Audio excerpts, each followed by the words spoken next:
Hello guys, this is Maurya और आज हम आपके लिए लेकर आए हैं छोटा सा एक टॉपिक यू कैन से कि आज के टाइम में जो अभी जो रिसेंटली एक पोस्ट निकली थी एक रेलवे की, जिसके अंदर एसआई और कांस्टेबल कुछ भर्तियां निकली हुई हैं। जैसा कि आपको पता है कि एग्जाम कभी भी हो सकता है, कभी भी उसका नोटिफिकेशन आ सकता है। तो उसके लिए हम आपको एक छोटी सी एक आपके लिए ये मान लो चिंगारी का काम करने के लिए आए हैं। और चिंगारी क्या है कि आपको एक सही सिलेबस, एक सही पैटर्न आपके लिए लेके आए। आपको सिर्फ दो चीजें, एक मेनली आपको दो चीजों को जानना बहुत जरूरी है। एक तो एग्जाम पैटर्न क्या है कि किस तरीके से एग्जाम लिया जाएगा। कुछ नए बच्चे जो अभी आए हैं, एक जैसे अभी +2 पास करके जो बच्चे आए, इनको इतना नहीं पता होता कि एक्चुअल में हमें करना क्या है। तो हम उसके लिए थोड़ा सा आपको एक नई डायरेक्शन देने के लिए आए। तो हम आप बात करें किसकी, कांस्टेबल की, जो कि आरपीएफ है ना।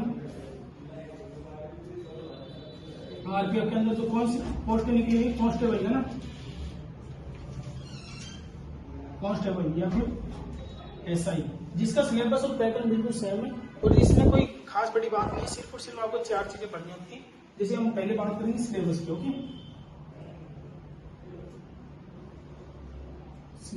सिलेबस में क्या पढ़ना है आपको, नंबर 1। इसके अंदर आपको क्या पढ़ना है, एक तो पढ़ना है आपको मैथ, ठीक है।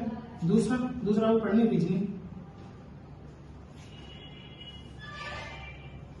देखो, रीजनिंग और math not a lot of difference. ये ना सिंपल सी बात है कि यदि आप मैथ पढ़ रहे हो तो लगभग आपकी रीजनिंग भी अच्छी हो जाएगी। और यदि आप अच्छे से रीजनिंग पढ़ रहे हो तो रीजनिंग इतना एक not a typical reasoning, it's short method. आप यदि बार बार चीजों को देखते हैं रीजनिंग में, तो आपको आपकी जो माइंड है वो खुद ही बोलने लगा कि इसका आंसर ये होगा, ठीक है।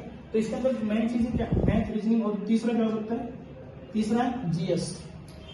Okay, GS. और सिंपल सी थिंग ये है कि 35 नंबर का क्वेश्चन है हमें, ओके, और 35 से क्या है, रीजनिंग, राइट। और मैं बात करूं कि जीएस का कितना पोर्शन है, जीएस की यदि मैं बात करूं तो जीएस के अंदर इसके अंदर है लगभग 50 क्वेश्चन, ठीक है, 50 क्वेश्चन। सिर्फ और सिर्फ आपको 3 चीजें पढ़नी है।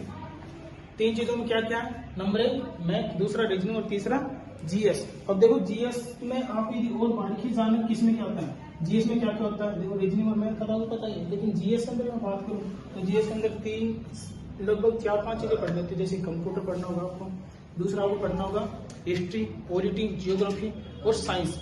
मतलब आपको लगभग सारी चीजें, यहाँ तक कि आपको करंट अफेयर भी पढ़ना पड़ेगा जीएस में, है ना। करंट अफेयर पढ़ना पड़ेगा आपको, ठीक है। एक आपको पढ़ना पड़ेगा साइंस, ठीक है। एक आपको पढ़ना पड़ेगा पॉलिटी, ठीक है। ऐसे करके एक पढ़ना पड़ेगा हिस्ट्री,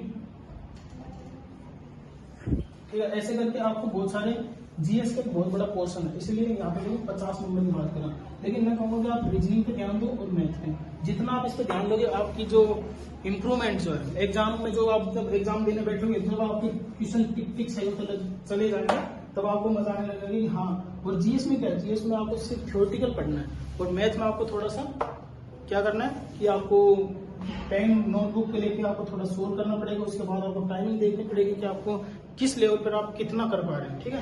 अब हम बात करेंगे अब हम बात करते हैं एग्जाम पैटर्न क्या रहेगा इसका, ना एग्जाम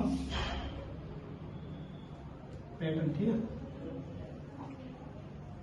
एग्जाम पैटर्न क्या है, कोई बड़ी बात नहीं है, सीबीटी बेस्ड होगा, यानी कि ऑनलाइन एग्जाम है इसका,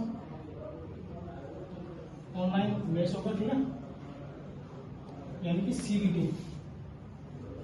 आप जनरली सुनते हो सीबीटी है क्या, सीबीटी है कि कंप्यूटर बेस्ड टेस्ट, ठीक है। कंप्यूटर पे जो एग्जाम होते हैं उसमें सिंपल, देखो अच्छी बात इसमें क्या है, कंप्यूटर में आप ये मत सोचना कंप्यूटर बेस्ड पे जो एग्जाम हो रहे हैं उसमें कि आपको नोटबुक तो दिया ही नहीं जाएगा, ना तो पेज होंगे, कैसे लिखेंगे। वहां पर आपको क्लियरली आपको बोल दिया जाएगा कि आपको रफ नोटबुक, रफ पेज के लिए, या फिर आपको कुछ रफ कार्य के लिए कुछ चाहिए तो आपको वहां पर पेज अवेलेबल करवा देंगे, ठीक है। पेज में क्या होगा कि आपको मैथ और रीजनिंग में वो काम आएगा। तो सीबीटी देख के आपको एक तो घबराना नहीं है, बिल्कुल सिंपल सी चीजें आप बिल्कुल कर